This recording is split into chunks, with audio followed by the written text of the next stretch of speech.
ये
बात, ये अधर्म, ये दुख मेरे हृदय को दहती इव जला सा रहा है।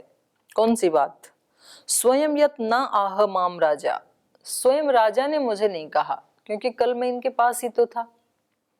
तो राज दरबार में भी इन्होंने मेरे को कितनी बातें समझाई, फिर एकांत में आकर के, घर में आकर के भी इन्होंने अंतःपुर में एक अलग कमरे में ले जा करके मेरे को कितनी बातें बताई।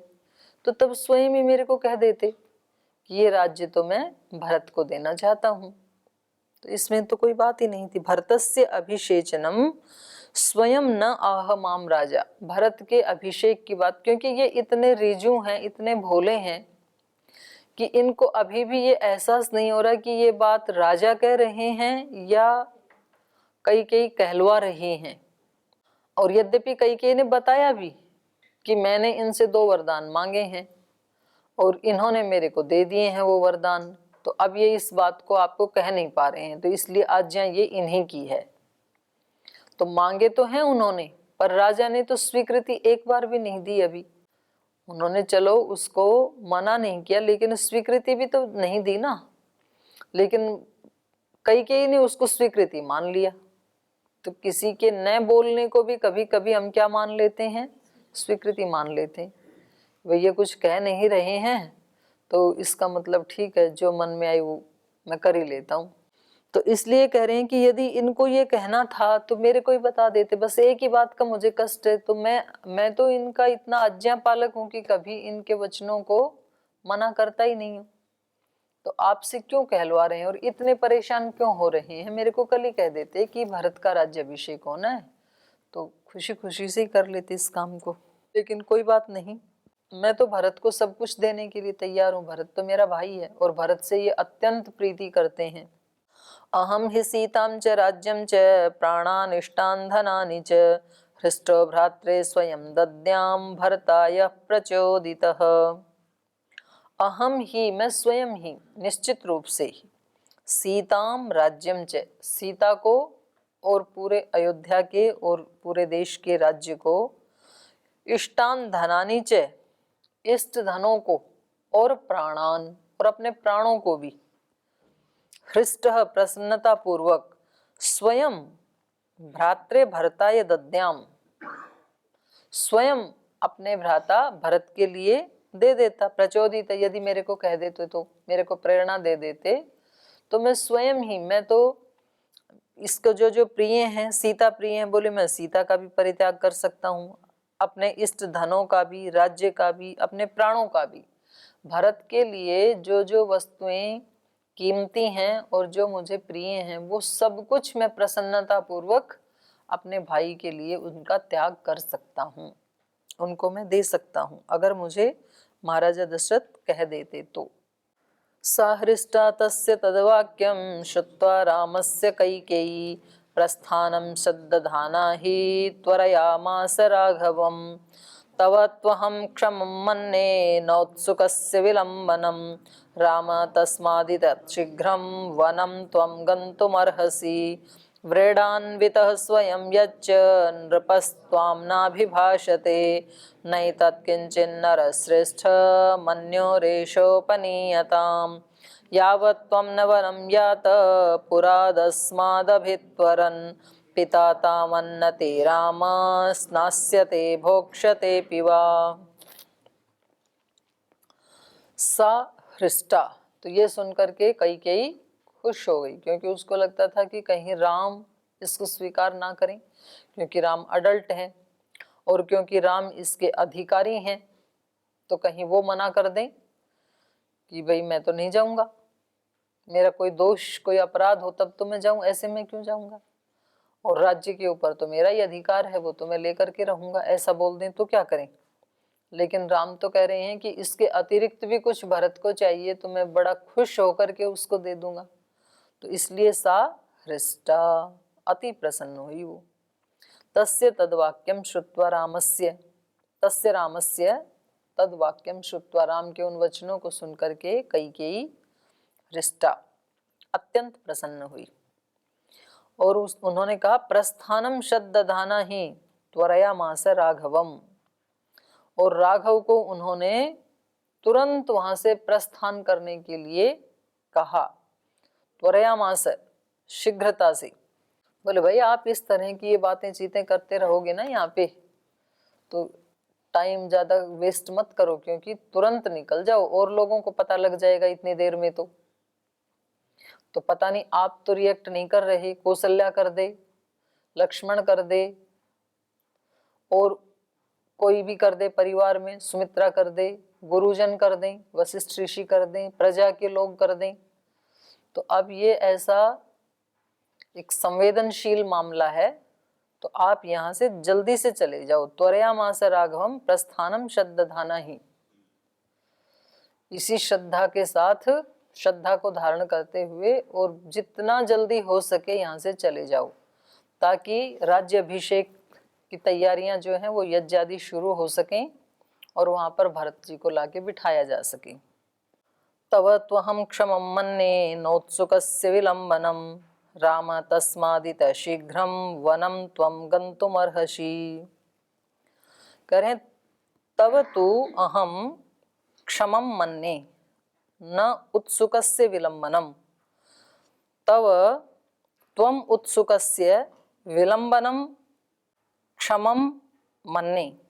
करें तू उत्सुक तो है, तव उत्सुकस्य, तुझ उत्सुक श्री राम का, क्षमम और क्षमा करने वाले, अहम क्षमम मैं समर्थ हूँ, मन्ने ये मानने में, आप उत्सुक हो जाने के लिए ये बात मानने में मैं समर्थ हूँ, मैं मानती हूँ कि आप उत्सुक हैं, इसलिए विलंबनम न मन्ने, इसलिए मैं इसमें देरी नहीं करवाना चाहती हूँ। आप उत्सुक हैं जाने के लिए, ये तो मुझे विश्वास हो गया, लेकिन विलंबनम न मन्ने, इसलिए मैं विलंब करना इसमें ठीक नहीं मानती हूँ।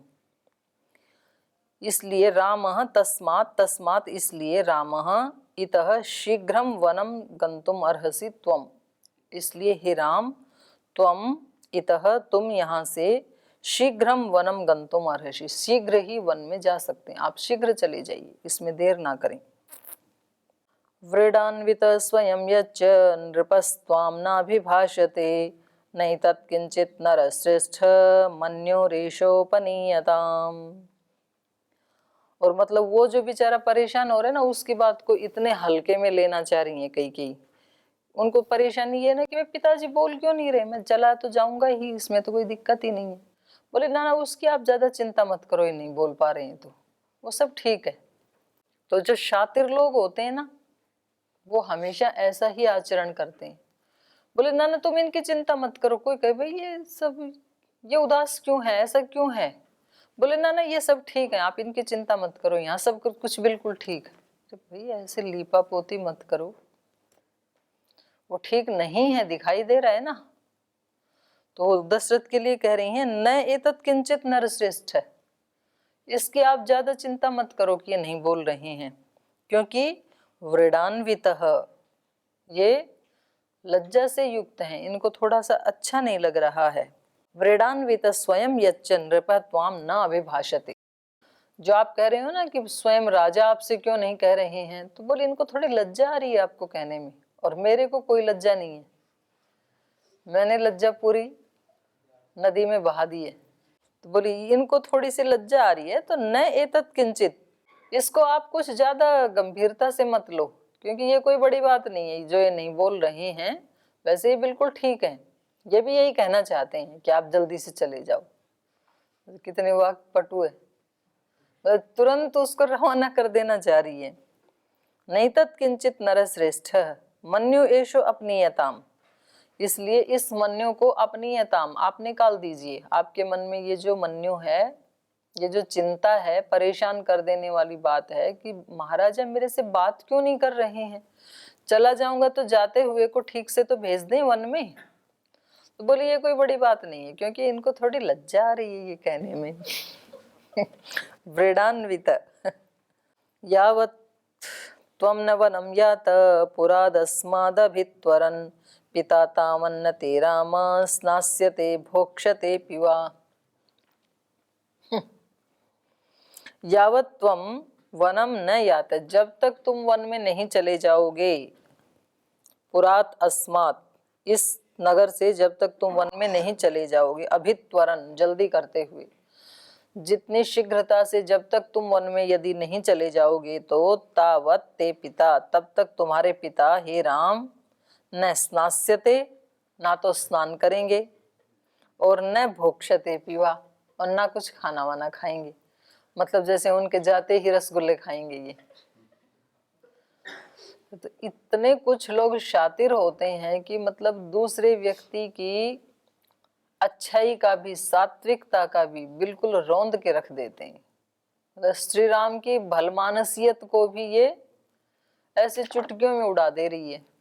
उन्होंने इतना बड़ा त्याग किया है, इतना बड़ा योग का परिचय दिया है, सहनशीलता क्षमाशीलता का परिचय दिया है, तो इसको मतलब अभी 2 मिनट वो वहां खड़े होके अपने पिता से आशीर्वाद ले लें, उतना भी स्वीकार नहीं है।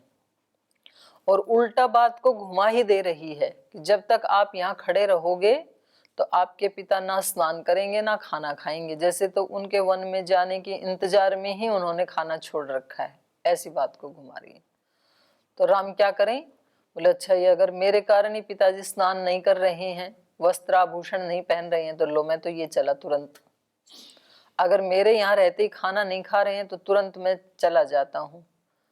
तो ऐसे मतलब उसका दुरुपयोग कर रहे हैं उनकी अच्छाई का। तो किसी व्यक्ति की अच्छाई का दुरुपयोग करना वो फिर अपने लिए कष्टकारी होता है, अच्छी बात नहीं होती है ये।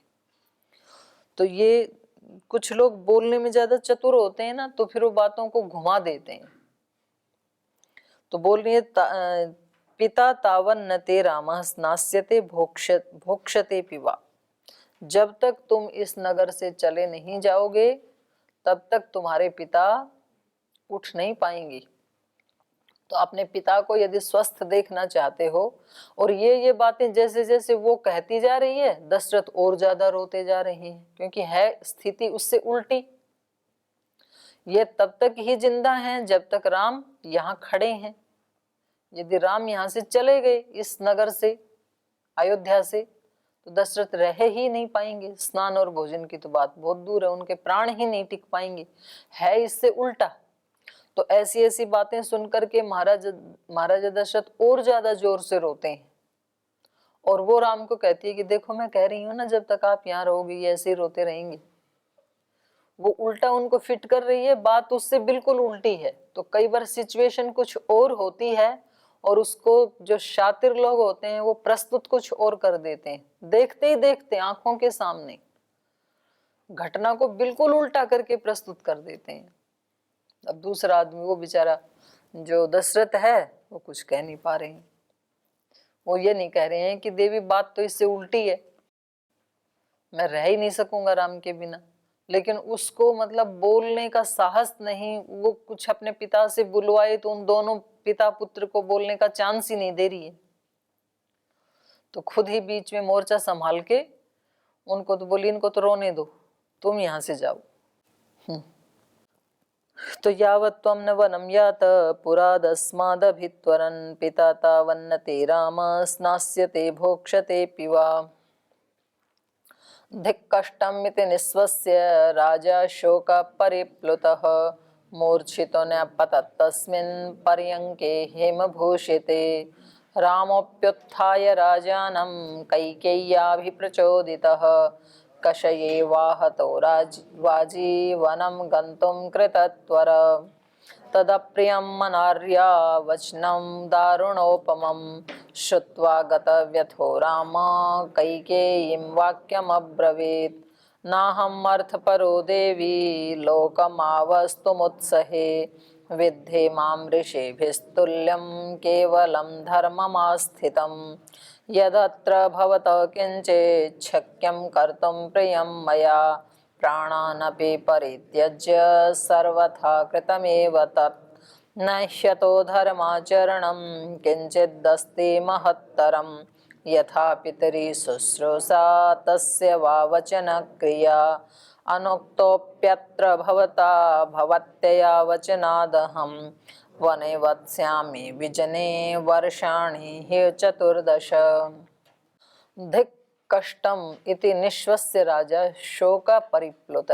जब ये कई इस तरह की बातें कर रही हैं तो राजा शोक परिप्लुत, शोक से आप्लावित होकर के चारों तरफ से मानो शोक ने उनको डुबो दिया है और ज्यादा शोक में वो नीचे धंसते चले जा रहे हैं।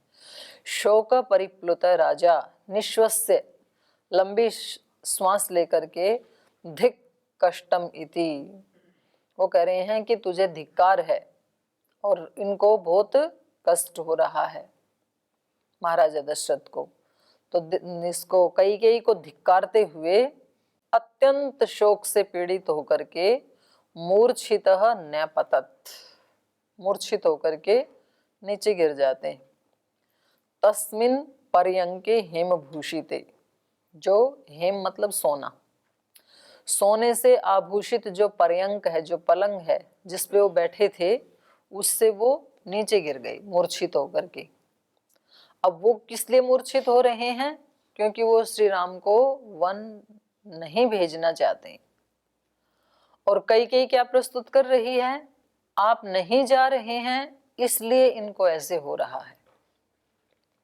आप जब तक यहाँ रहेंगे इनकी हालत और बिगड़ती चली जाएगी।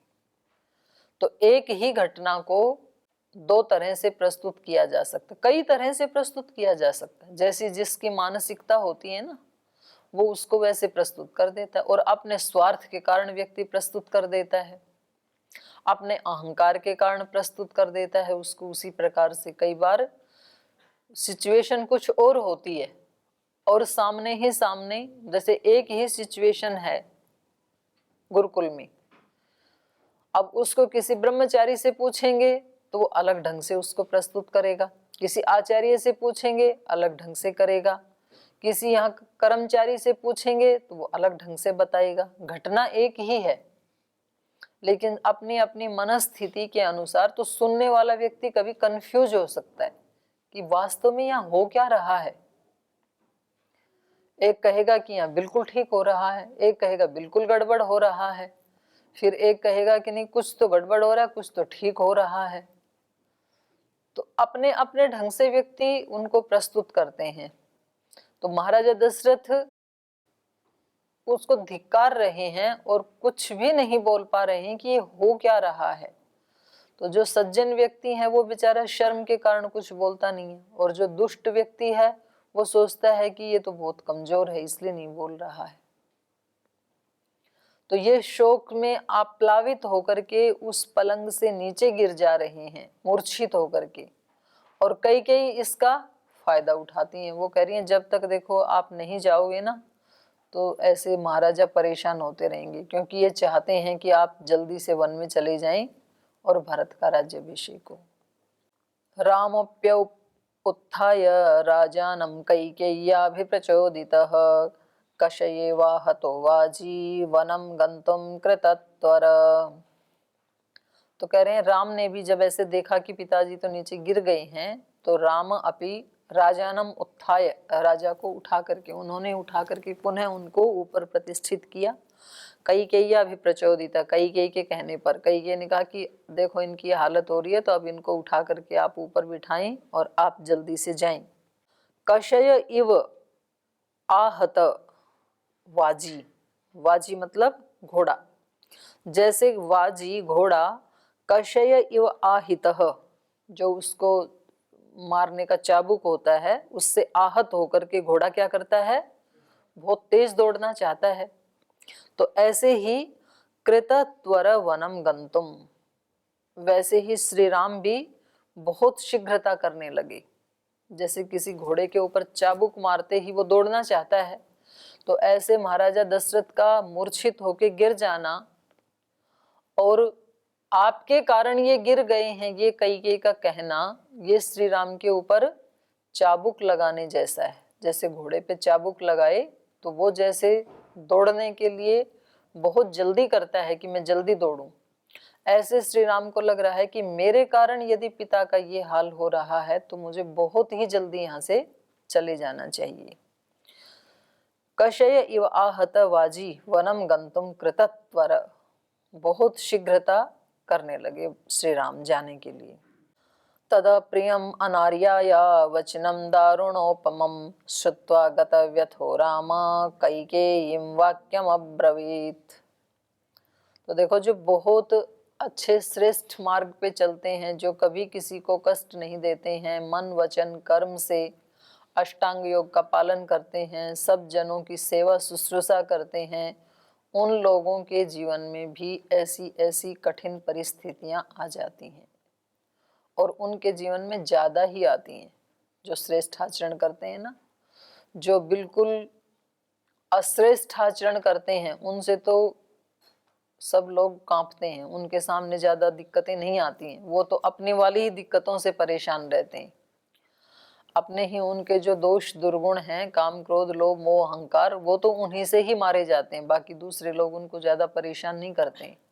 लेकिन जो श्रेष्ठ लोग होते हैं उनको कदम कदम के ऊपर इनसे मुकाबला करना पड़ता है, कभी बाहर के असुरों से तो कभी अपने अंदर के असुरों से, क्योंकि वो आगे बढ़ना चाह रहा है, इससे बाहर निकलना चाह रहा है। तो इस घेरे को तोड़ने के लिए इनकी जो सेना है, आसुरी सेना, वो कदम कदम के ऊपर उसको रोकना चाहती है।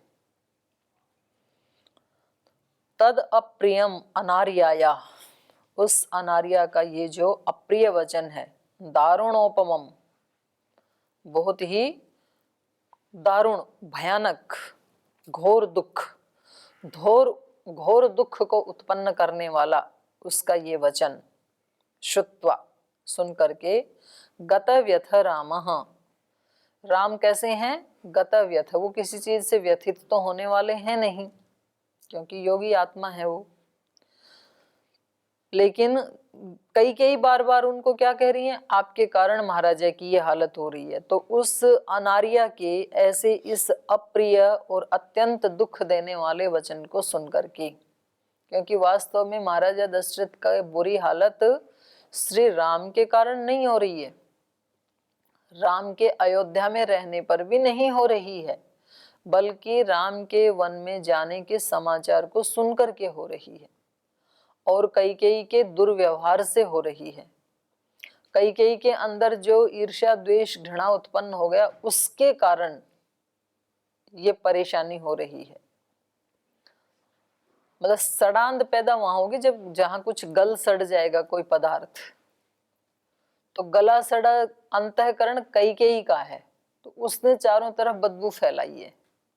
अब उसके कारण महाराजा दशरथ का इतना बुरा हाल हो रहा है और वो प्रस्तुत क्या कर रही है, इनके कारण ऐसे हो रहा है, ब्लेम राम को कर रही है वो, कि आप नहीं जा रहे हैं और ये बेचारे महाराजा दशरथ आपको लज्जा के कारण कुछ कह नहीं पा रहे हैं, इसलिए बार बार ये मूर्छित होकर के गिर रहे हैं, ऐसा कह रही हैं वो। तो उनके इन अप्रिय वचनों को सुन करके, क्योंकि राम ने तो कोई अपराध किया ही नहीं और फिर भी उनको ब्लेम कर रही हैं महारानी कैकेयी, तो उनके इन अप्रिय और दारुण दुख, घोर दुख उत्पन्न करने वाले वचनों को सुनकर के गतव्यथ रामः, व्यथा को साइड में करके उनको, क्योंकि अंदर तक उनको व्यथित नहीं कर सकती हैं ये परिस्थितियां, इसलिए गत व्यथ राम कैकेयी वाक्यम अब्रवीत, ये वाक्य कहे कैकेयी को। ना हम अर्थ परो देवी लोकम आवस्तुमुत्सहे विद्धे माम ऋषिभिः तुल्यम केवलम धर्ममास्थितम। कैकेयी को लग रहा है कि शायद इनके मन में कुछ राज्य की लालसा होगी, ये जाना नहीं चाहते होंगे, क्योंकि राज्य मिल रहा था इतना बड़ा। तो बिल्कुल स्पष्ट करना चाह रहे हैं, ना हम अर्थ परो देवी, हे देवी मैं कोई धन दौलत का राज्य का लोभी नहीं हूँ, अर्थ लोलुप नहीं हूँ। ना हम अर्थ परो देवी लोकम आवस्तुम उत्सहे, ना मैं इस नगरी में रहना चाहता हूँ। लोकम आवस्तुम न उत्सही, उत्सुक नहीं हूं यहाँ रहने का पिता की आज्ञा के बाद। तो ना तुम ऐसा नहीं है कि भाई मैं जाना नहीं चाहता हूँ, ऐसा भी नहीं है कि मुझे अर्थ का कोई लोभ है इसलिए मैं डिले कर रहा हूँ, ऐसा नहीं है। तो आप मुझे ऐसा ही जाने, विद्धि माम ऋषिभिस्तुल्यम, आप मेरे को ऋषियों की तरह से जाने। तो ऋषि कैसे होते हैं? उनको ना अर्थ की अभिलाषा होती है, ना कोई नगर भीड़ भाड़ चमक दमक उसकी अभिलाषा भी नहीं होती है। वो तो कैसे होते हैं? केवल एक भगवान से ही प्रीति करने वाले होते हैं। तो इसलिए कह रहे हैं कि आप निश्चिंत रहो, विद्धि माम ऋषिभिस्तुल्यम केवलम धर्मम आस्थितम। मुझे तो किससे प्रीति है? केवल धर्म से प्रीति है। केवलम धर्मम आस्थितम विद्धि, मुझे केवल धर्म में आस्थित रहने वाला ही आप जाने। धर्म ही मुझे सबसे प्रिय है। और मेरा धर्म क्या है? मेरे पिता की खुशी, मेरे पिता की आज्ञा पालन।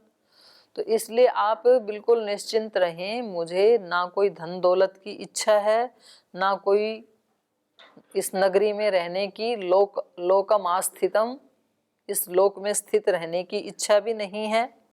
आप मुझे धर्म में आस्थित रहने वाला और ऋषि के तुल्य माने। इससे आगे उन्होंने क्या कहा, अब समय हो गया, ये हम कल पढ़ेंगे। अच्छा, यहीं पाठ को विराम देते हैं।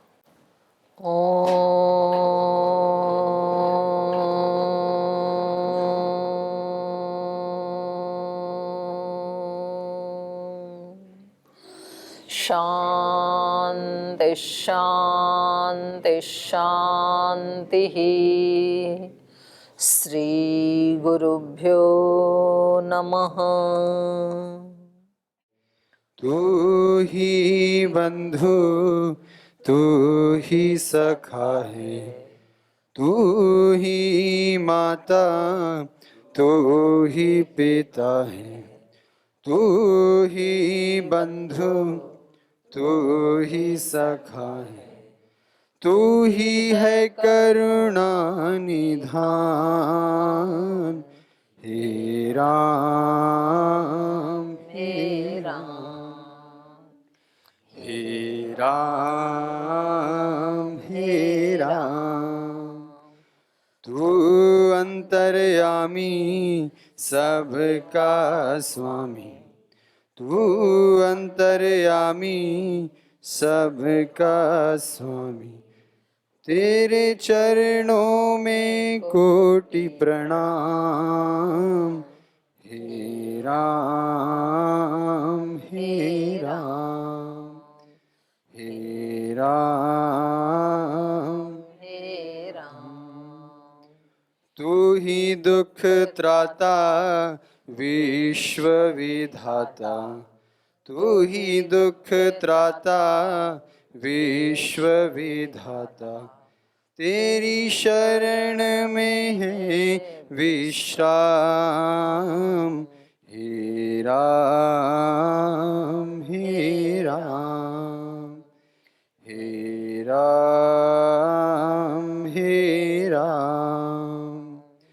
तू ही माता तू ही पिता है, तू ही बंधु तू ही सखा है, तू ही है करुणा निधान। हे राम हे राम, राम हे राम हे राम